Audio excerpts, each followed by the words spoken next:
Welcome to the video. If you are new here, my name is Dr. Adam Sutton, and I am a not very good powerlifter, a very good online coach, I'm a medical doctor, I own a gym, I sold it. Anyway, what this is this is my training. So at the minute, I completely ruptured both my quads. Snapped like a pup. It's about 9 months ago. And now, I'm just starting to get back into doing some training bits and pieces. I've obviously been training, but I mean like with a strength focus. So we are in January now. Last month I did a powerlifting competition. And in that competition I squatted a huge 67.5 kilos. I benched okay 162.5 kilos and a net deadlift of 222.5 kilos. Now today is the first day, so kicking everything back off again.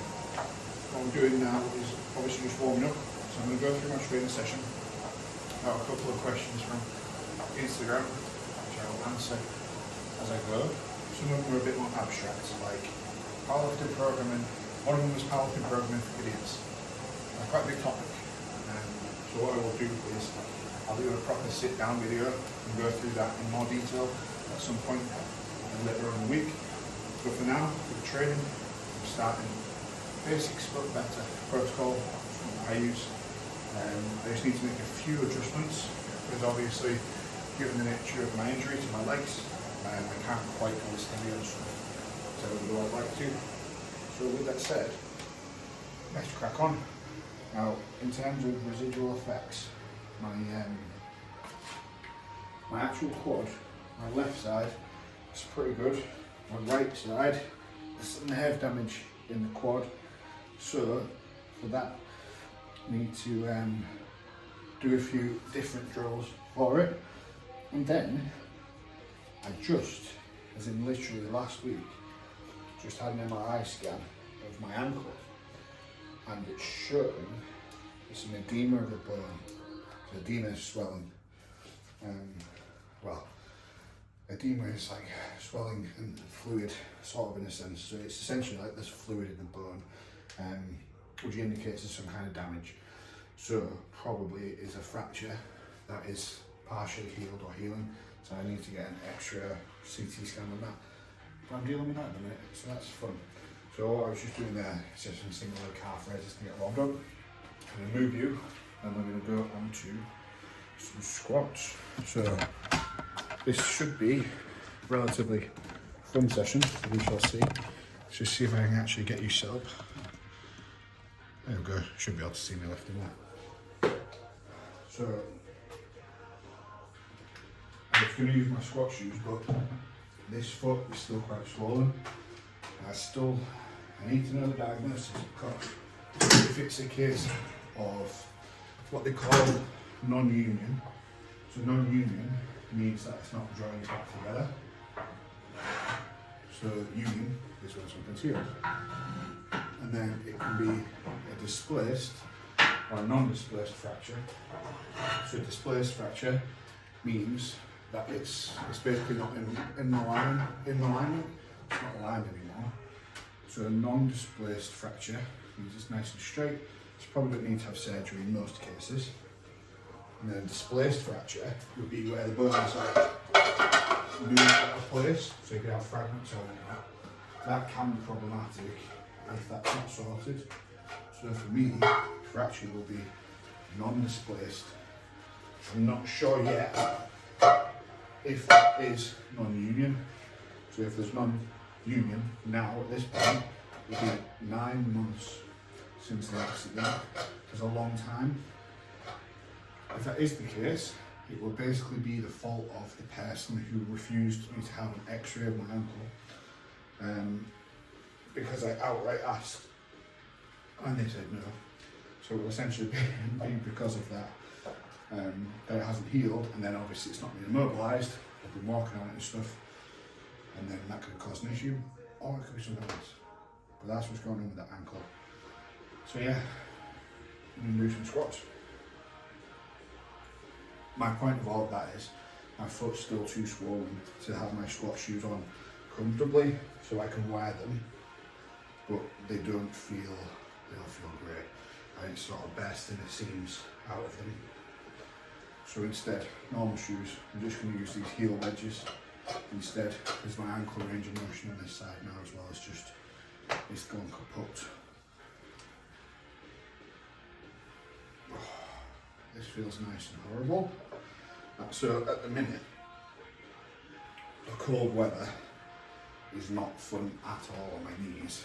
Now, every time I squat, it just feels like every rep is basically a 1 rep max, even with just body weight. That's the best way I can describe it for people that have asked me about it. Like already, my quads feel like they're working quite hard, just from 5 or 6 bodyweight squats. So, programming wise, we start with barbell squats. I like barbell squats. That's part of the rationale. Not sure loading wise where I'm going to end up today. So I did actually film a training session last Monday, which I haven't uploaded, and the intent was for that to be today, day 1. And we just come back and been abroad in Morocco, and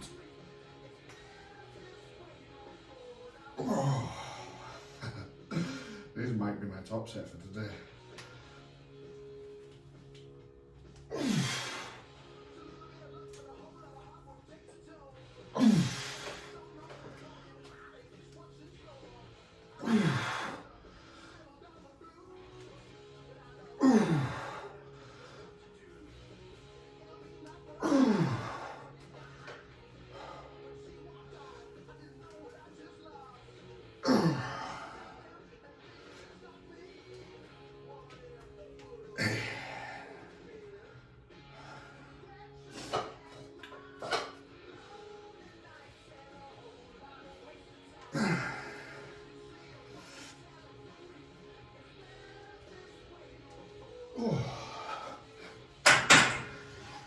So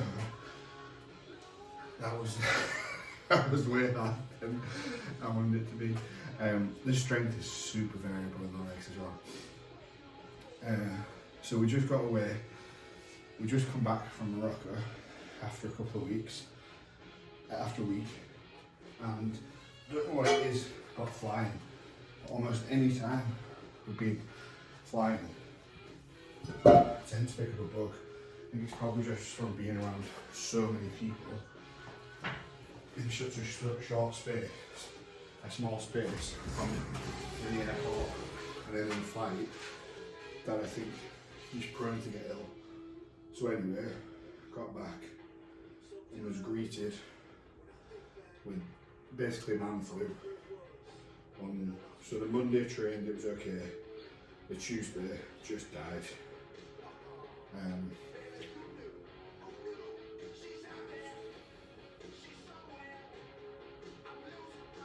Tuesday just died off, and then was really ill for the rest of the week. I didn't do anything training wise apart from just a bit of stretching. So today's restarting again instead. With that said, that's it for my squat set. That was too difficult to justify adding any weight, and pain level is tolerable, I'd say. It's not nothing, it's not crazy high. Next up, what I'm going to do is some split squats with assistance. What I'm going to do is I'm going to use this to offset my body weight so it can actually be lighter than body weight, because at the minute just a split squat is a bit too hard. I've seen different people have different kind of outcomes and stuff with the surgery. Some people bounce back real quick, and some people it's taken ages. Some people never bounce back. I seem to be somewhere in the middle. So in terms of like loading of stuff relatively fast with the loading, but in terms of single leg stuff, I'm slow because there's nerve damage in this side. There's my scars, if you can see them. So this side there's nerve damage. I really struggle with single leg stuff on that. But the other side is not too bad. So I'm going to do some single leg squats like this.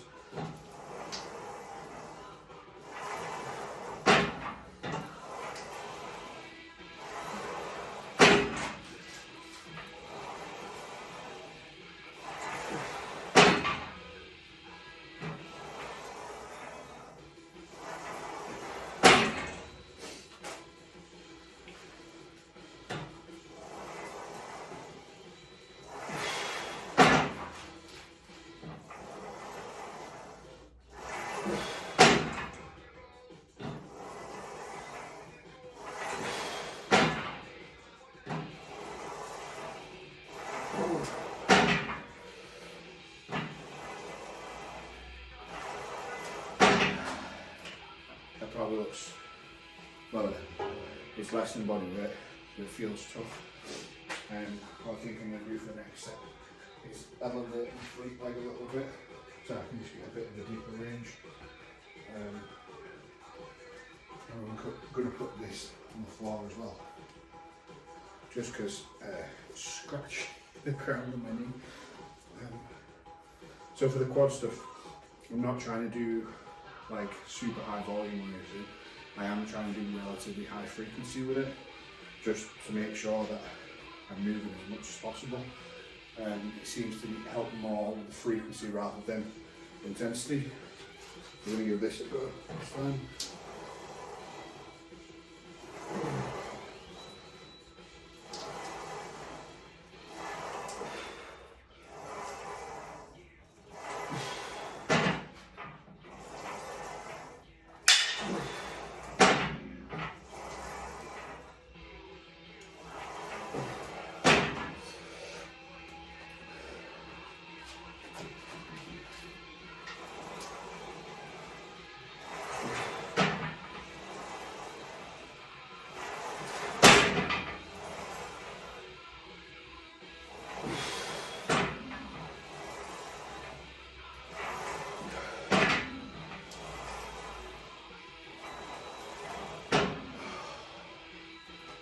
That was alright.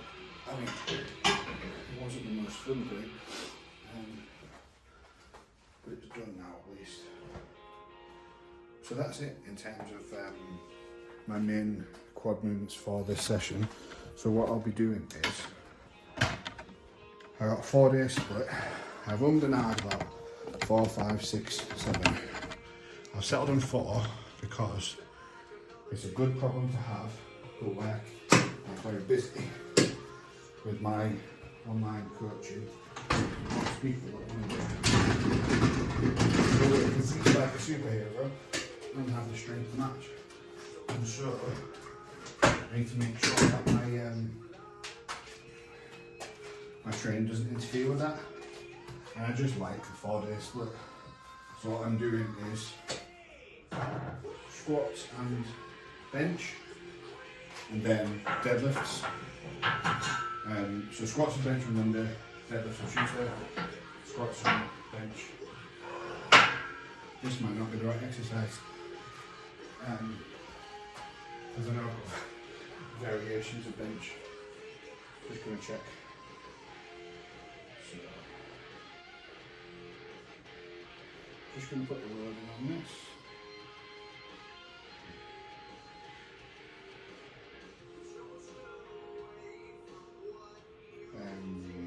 Yeah, so it's close grip incline press I'm supposed to be doing, so that's the wrong one. Anyway, programming. Monday, squats, as you've just seen, bench, it's basically just a bench session. Tuesday, deadlift, and essentially back, like bodybuilding back type stuff. Wednesday rest, Thursday is squats and bench again, And then Friday, deadlift and back again. With these squat sessions, what I'm doing is I'm going to be doing a squatting type movement here, some kind of split squat usually here, and then what I'll tend to do is go to the gym after I've done this, and then from the gym I will do basically the stuff I can't do here. So like the leg press, leg extensions, hamstring curls, anything like that, I'll do at the gym instead. The gym's only like 5-6 minute walk, about 30 seconds if I go in the car, so it's not too bad. But filming at the gym, I can do it, but it's not ideal because the way the gym is, it will basically be covering up the whole walkway. So what I can do is, if the gym's quiet, I can film bits and pieces. I mean, I always can film. The owners are happy when you're doing it, but it's more that I don't want to put other people off, you know, when they come there to train. So what I'm going to do is film the bits of my session that I do here, because to be fair, my plates are better. My bar and stuff like that it's better, obviously, because I bought it for the sake of the strength stuff. And then what I'll do is go there to finish off the session. So like today, when I'm done here, I'll be doing some leg extensions every day, like every training session, and then I think leg press isometric holds is a plan today. Anyway, so this first video, so I used to make the videos that were titled 700, and that was for a 700 powerlifting total. I honestly don't know if it's ever going to be possible, if I even want to get to a 700 powerlifting total anymore. What's frustrating is, so the day my legs exploded, I thought I had the strength for way more than 700. I obviously didn't.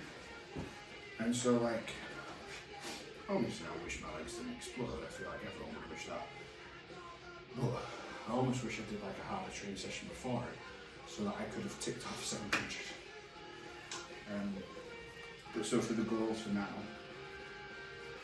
I think 600 is reasonable. Just because with the progression of my bench, I'm kind of like, 180 bench would be cool, so why not work towards that? And I still think a 300 kilo deadlift is possible. I don't really need quads for that, you do obviously, but like, I did like a 180 stiff leg deadlift a couple of months after surgery, so like, I think there's a lot of potential still to go on deadlifts. So 600 total could be a 300 kilo deadlift, 180 kilo squat, 180 kilo bench, and only 120 kilo squat. So I think that is possible. The squat will get to there and more just by virtue of doing it. But I don't know if I care enough to try and actually get a big squat anymore. And then that's like the long medium term goal. And then the short term goal, I also want to do a behind the neck strict press with 100 kilos, just because I think that would be awesome. So then the short term goal for right now, rehab continues as is. With rehab, it's a case of pain management. I'm still in pain with a lot of it. Excellent. And just getting stronger. So now, the actual getting stronger part is quite simple really, because it's just do what I can when there's no pain, or, that's a lie because there's always pain. Do what I can when the pain is tolerable, and then just gradually increase the load over time. So I'll keep progressing that, and then I'm in a deficit. I mean, technically so far today I'm in a deficit. but I won't have burned any fat or anything yet. I won't have lost any weight just day one. Plan for this is 2 sets of 8. And then 1 AMRAP. Seems quite heavy for an 8 for a week one, but so deficit. So I weighed in this morning at 99 kilos. I did like a physique update thing. I might, if I come back and edit this before I posting it, I might stick a picture video up somewhere. Also equally might not. So the plan is to try and get down to about 90 kilos. I'm only 5'6", but that's like a relatively healthy weight for me. I'm not like a lean, nearly 100 kilos at the minute. So I need to do that in the short to medium term. Figure out what's going on with my ankle, keep training, rehab. One thing I wish I'd done is I wish I'd kept doing a video basically every day after the accident, because now when I'm looking back from milestones and stuff, I can't always find them. I have to look back through WhatsApp chats and stuff like that. So I'm going to try and keep these up, if nothing else, just for me. And then, like I said, I'm going to try and do the more educational stuff once or twice a week where I'll sit down and go through a topic. And that way it should help more people that want to get strong and build a physique that looks like they're strong too. Right.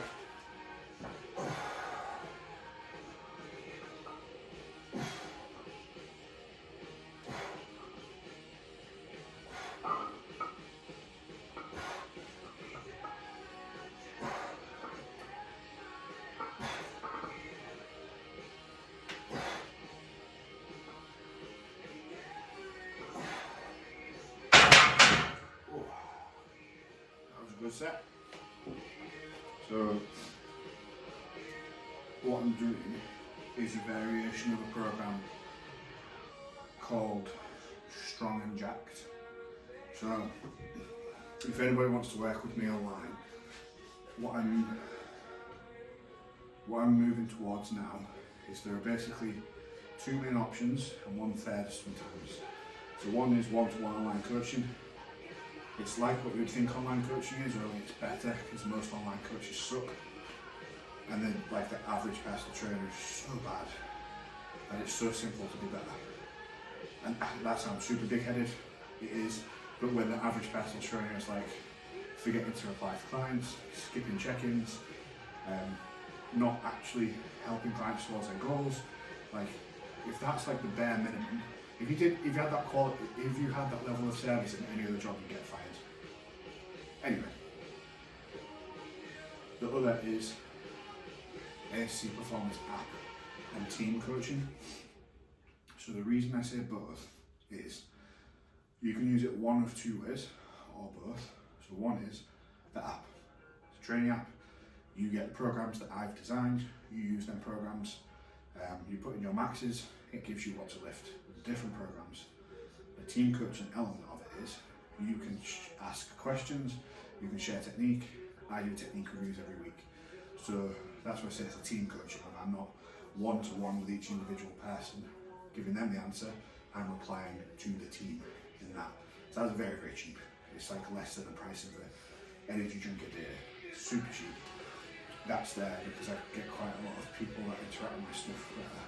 Say like under 25, not working or whatnot, or like have like a minimum wage job or something. So that way it's something that's affordable, but then because lots of people can do it, I can then justify spending the time on it. And then the third option, which is not always available, is when I do like cohort-based programs. So it will be like for the next 6 weeks you can join. And this is the sole focus for the 6 weeks for everybody in that program, and it's like it's almost like you're getting a trial of the one-to-one service, but I can only do that residual effects of the monthly. I can only do that every so often because obviously the time it takes up, but it means that I can do it for slightly cheaper than the one-to-one coaching because it's a cohort. Anyway, they're the options. So with this YouTube stuff, any stuff that I can do to help people is always good. Also, if it drives people into my ecosystem of stuff, that's good from like a business perspective as well. So I put up polls and stuff on Instagram about what of these things people actually find useful. Interestingly, a lot of people find when I talk about the business stuff interesting. It might be because I have lots of personal trainers following me, so maybe they want to do what I'm doing. So I might talk a bit more about those bits and pieces on here as well.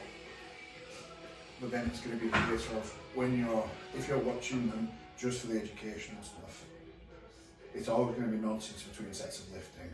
But then, because I'm only training 4 days, if I aim to upload a video every day, which I absolutely won't stick to, that would mean 3 of them have to be something valuable instead.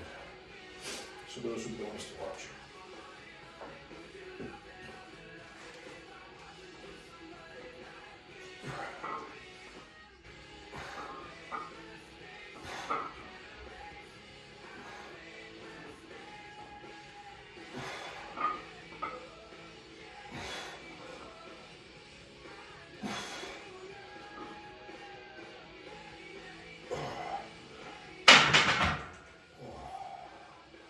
Feels like awkward.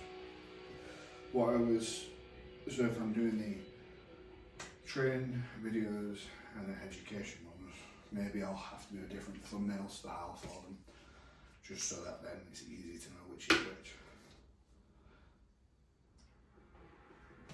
I haven't decided yet whether I'll use the whiteboard to do the education based ones, or if I will just pull up a presentation or just talk, because I aren't going to get super fancy editing as if I'm Ali Abdal, because I want to. I would rather the information is good, even if it means less people watch it, the information is good first, instead of worrying about how it looks. Also, the AMRAP isn't this week, it's next week when it starts. Next up I've got strict press behind the neck. And what I was going to do was go to the gym to do it, because there's not quite enough space in here. I don't think there's enough space in here. So, what I'll have to do instead is do seated behind the neck press. The reason I've got this in, I like it, for one. I think it's great for your shoulders, especially if you've got the range of motion. If you've not got the range of motion, it's a good way to kind of like trick strength athletes into stretching their shoulders, because if it's an actual weighted exercise, they've got something to aim for. They've got a target of like trying to do reps and trying to get the range of motion down to where your shoulders, your bar actually touches your shoulders. So one of my favourite movements. And I, like I said, would like to strict press the 100 behind the neck. Big part of the reason is just because I think it's cool. Lots of people give you different reasons for their goals. Like, it'll make me feel more confident, it'll make me feel more this, that, whatever. For me, I'm just like, I just think it's cool. Just want to do it.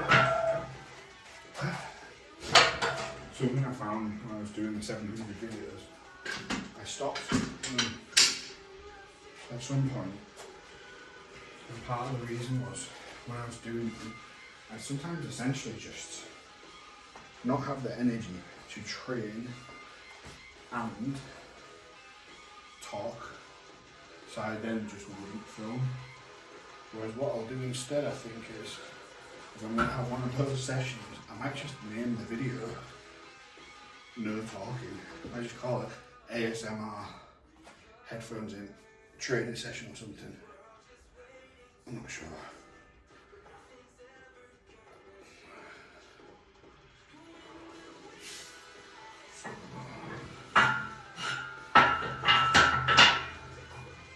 This might be the most awkward way to do that.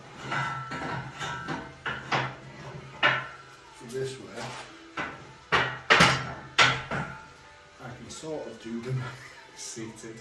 You know what happens is, I just touch that when I press at the top. I don't want to press at the top and my stability is not amazing with my legs. I will press at the top and then it ricochets off. And then end up falling over something stupid when I could just do it sat down. So at the minute it's an accessory movement, but what I'll do is in a block or two, I'll swap it to be a main movement, and then I'll do it standing. I think I can do it standing if I do it outside the rack, possibly. But I'll do that when I'm actually going to run it as a proper main movement instead. Does this make it look tighter when I do that? I hope it does. Yeah, so only a couple of sets of these, then we'll go off to the gym. Possibly more video at the gym, possibly not. And then I'll come home after the gym, obviously. It's such a redundant thing to say, but it's still true.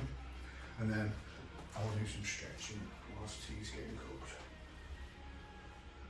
So, let's have a go at some leg press.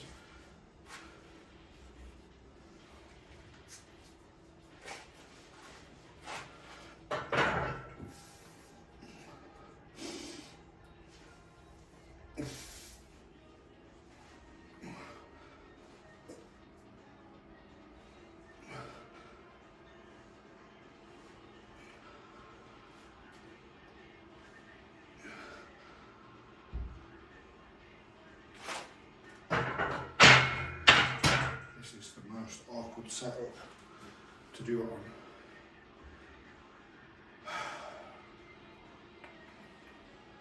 I might just have to try it in here and maybe just not do a full lockout, because that's super uncomfortable. Unracking and re-racking from there. Fortunately, it's only week 1. So with the program, it's slightly less like optimal, less ideal than I would like it to be. I certainly wouldn't be programming this loosely for a client at first, because when someone starts, they want results immediately, obviously. So we need to start what we know works.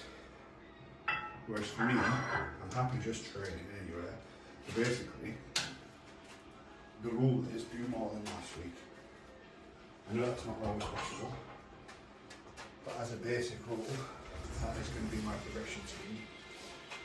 I'm in a deficit, or the plan is to be in a slight deficit.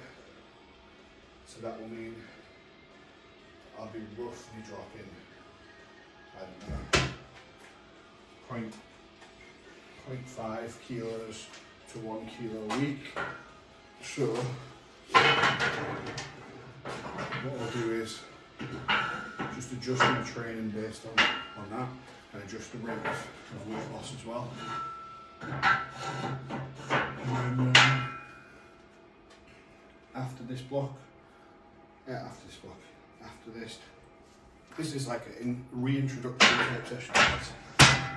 I'll then start doing more of these, of actually giving you some useful information, and often ranting and rambling. So there's a bit of a shift with my coaching at the minute. So I am still very much coaching powerlifters, but I'm coaching a lot of people who want to be like just overall strong and look it too. Because you find that, like, especially with powerlifters, a lot of them will be just powerlifters, and so they'll end up where they look like a diabetic toddler. And obviously that's not great for your health.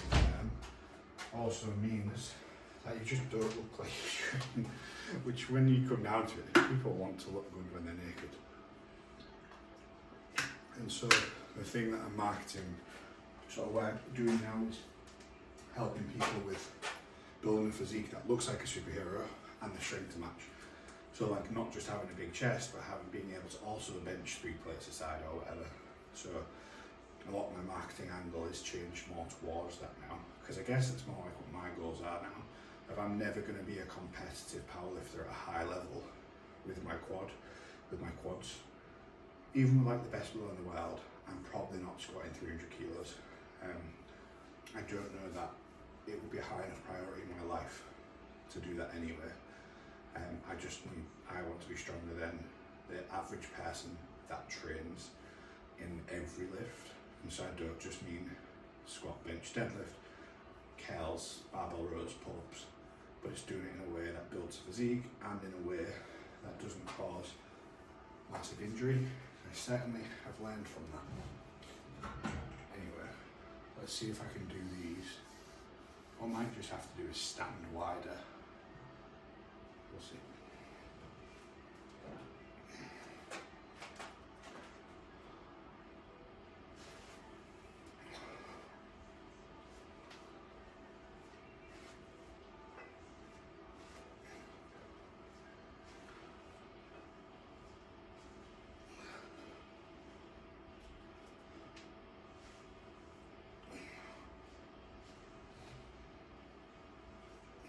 I don't know if I got lucky or if I'm just nowhere near as tall as I think I am. See, that to me looks like I should be hitting it, but maybe I'm getting to there, so the plates must be on the outside. What I could do, I suppose, is put a collar on the inside of the plates so that plate doesn't hit that, so it gives me a bit of extra breathing space on each side. For today this is fine because it's still obviously quite light, and I could do that moving forwards. So one of the questions was, what are the benefits of doing deadlifts, on pause deadlift on the way up versus on the way down? So a real simple answer is pause deadlift on the way up I would typically only use for relative beginners, and that's to teach the position that they should be in. Pause deadlift on the way down are great for eccentric loading. So you don't really want to do pause deadlifts on the way up when somebody is a lot more advanced, because you're encouraging them to stop the movement and you don't want to reinforce that. I'm talking in generalities. There are some exceptions, there always are. I literally earlier on today suggested pause deadlifts to a sumo deadlifter who deadlifts about 290, so like there are always exceptions, but in general with the eccentric pauses it forces you to keep in a good position, the position you would be in on the way up, but you can load it a lot heavier than you could on the way up on the concentric. So that way, it means that you can get the benefit of the pause, but it's not ruining the rep. So you think if you do a real heavy pause, you aren't gonna be able to do a real heavy pause on the way up and then keep going. What would happen is you pause, then go back down. That's just a fiddle deadlift. Whereas you could do basically a 1 rep max deadlift, lower it partially, pause it, and then go to the ground. You'll be able to overload it significantly more. So it means that pause can actually have much more meaningful stimulus because you can do it, you're strong enough, basically. So that would be the two main differentiating reasons of why I would do one versus the other. So typically, beginners will do pause deadlift on the way up quite oftentimes, because if you get them to do it on the way down, they're just not strong enough and lifting enough weight that it'll force them into the position they need to be in, and they usually don't have the motor control. Proprioception is your body's awareness in space. They don't have that to know, are my hips tilted anteriorly, posteriorly? Am I twisting? Is my back hyperextended? Is it flexed? They don't know that, so you need to learn that skill first before you do them on the way down. Whereas the way up, it will self-correct. You pause deadlift an inch off the ground, you're too far forwards, you will fall forwards, or you will have to pull the bar back into position. So it's a self-correcting exercise. Hopefully that makes sense. This bit was probably just a little clip that will go on Instagram, I'd imagine. Oh, there's been change with work stuff as well. Let me just do this last set.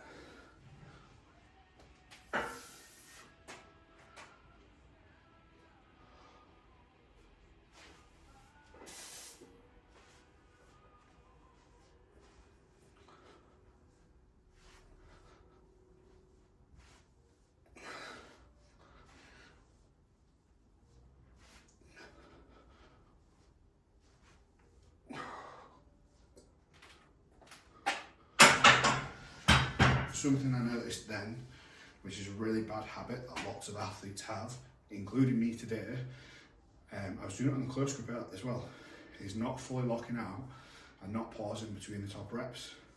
The not locking out, if you're doing hypertrophy training, there's more of a leeway on it, but for the strength-based stuff, and especially for stuff where you're tracking the progression and building towards a heavy single, to not lock out is silly, because that's part of the movement that you're training to get stronger.